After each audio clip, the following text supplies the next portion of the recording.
کچھ تکلیفیں ہمارا امتحان لینے نہیں بلکہ ہمارے ساتھ جڑے لوگوں کی پہچان کرانے آتی ہیں۔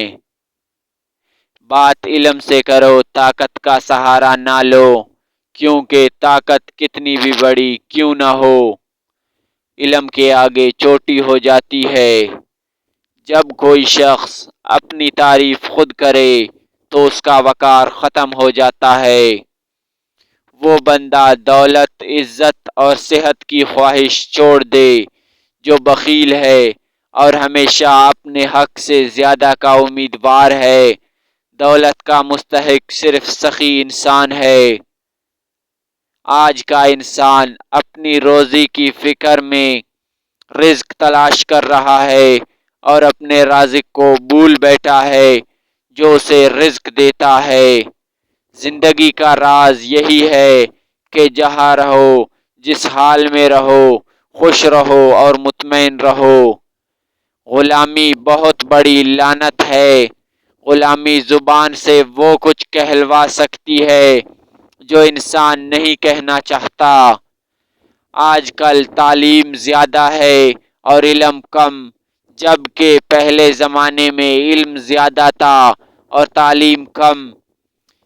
جب شاعر کی آنکھیں کھلی ہوتی ہیں تو دنیا کی بند ہوتی ہیں، اور جب شاعر کی آنکھیں ہمیشہ کے لیے بند ہو جاتی ہیں تو دنیا کی آنکھیں کھل جاتی ہیں۔ محبت کرنے والا بندہ خدا کی راہ پر چلتا ہے۔ مومن اور کافر دونوں سے محبت کا اظہار کرتا ہے۔ مصیبت ایک عطیہ خداوندی ہے تاکہ انسان اپنی زندگی کا مشاہدہ کر لے۔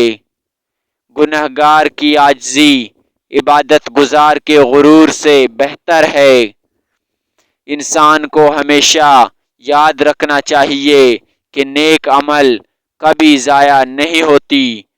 جو شخص اپنی عظمت کے گیت گائے وہ کبھی عظیم نہیں ہو سکتا۔ تجربے سے معلوم ہوا ہے کہ لوگ اخلاص اور دیانت کے بہت دشمن ہیں۔ آدمی کی موت روح کی جدائی سے نہیں بلکہ ایمان کی کمی اور یقین کی محرومی سے ہوتی ہے۔ اپنی تاریخ کو محفوظ کریں اور لازوال بنیں، گزرے وقتوں سے نئی زندگی حاصل کریں۔ میں سچ کہتا ہوں، آپ کا دشمن بھی آپ کا دوست ہے۔ اس کی موجودگی آپ کی زندگی کو بھرپور اور امیر بناتی ہے۔